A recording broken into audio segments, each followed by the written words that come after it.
and welcome to The Gist. We all know in theory that life is full of impermanence. And yet, when we face changes in our own lives, big or small, we seem to forget this fundamental fact. We resist change and feel safer when we stick with all that is familiar, sometimes even when a situation isn't good for us. So, why do we fight change? And what are we losing by clinging so tightly to our comfort zones? How can we learn to stretch ourselves, remain open to new things, and build resilience to deal with change? Here are a few ideas. First, make deliberate changes. When author and speaker Joshua Becker was cleaning out his garage one day, he had an epiphany.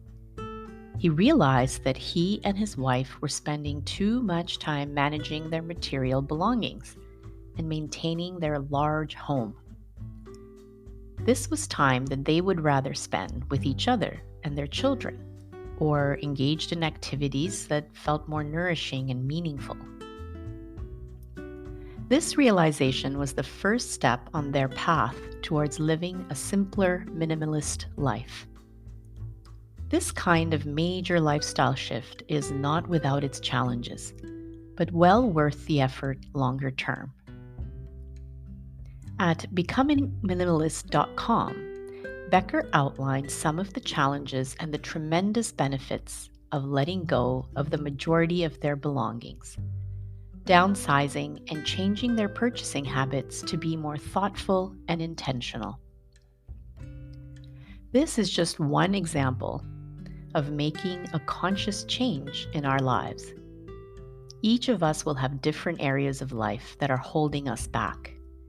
It's constructive to examine what we can do about them and to recognize our own agency to make changes on purpose.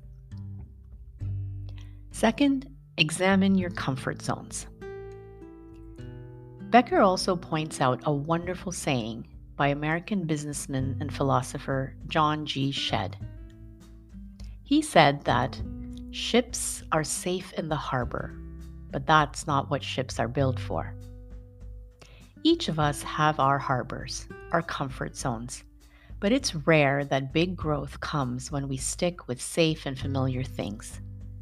It's most often the challenges we don't want to face, the things we think we can't handle, that lead to the greatest personal development.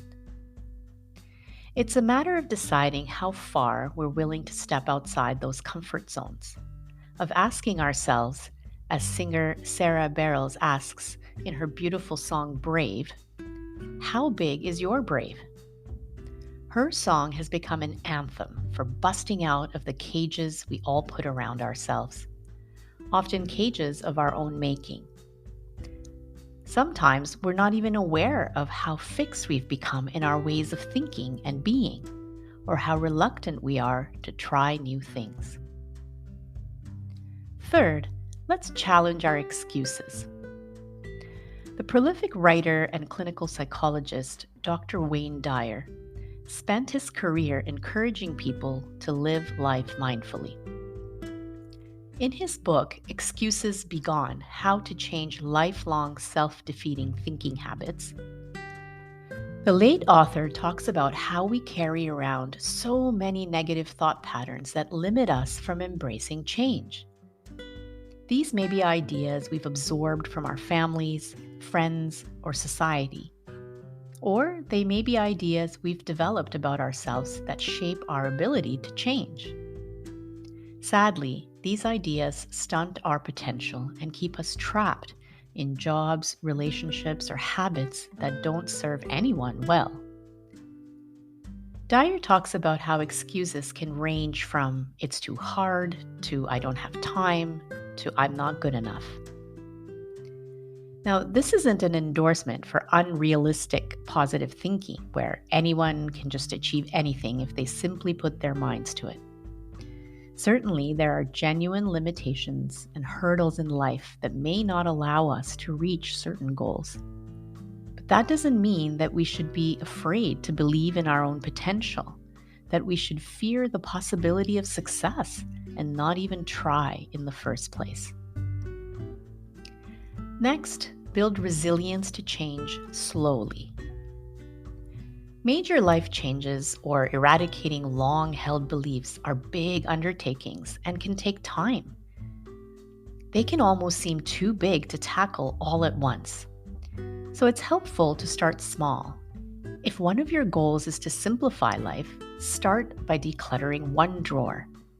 If you want to change your diet, start by adding an apple a day to those meals. If you have always wanted to be a writer, start by creating just 15 minutes in your day to jot down thoughts in a journal. Breaking down big changes into very small steps can make them more manageable. And even if we're scared, sometimes action needs to come first to condition our brains and develop our confidence that we can actually do hard things. By starting small, we build trust in ourselves, sending our brains the message that we can take on bigger changes. Act first, and the brain will follow, by creating a confidence feedback loop that can help us thrive in the long run. Each of our lives is made up of periods of stability and periods of change. Both are good and necessary. Constant change, uncertainty, or disruption can be hard and doesn't help us thrive.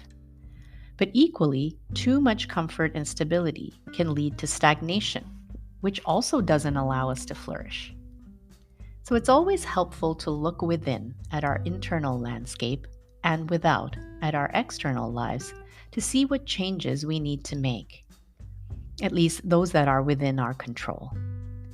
And in so doing, we can become better at handling all the many changes that we can't anticipate that life seems to present at a fairly regular clip. So it's good for all of us to stop and ask ourselves how big our brave is and what we're prepared to do to make changes we have longed to make but might be afraid to. And in so doing, examine our own potential to grow. As the poet Rumi said, "When you let go of who you are, you become who you might be." On that note, wishing you a great week ahead and see you next time on The Gist.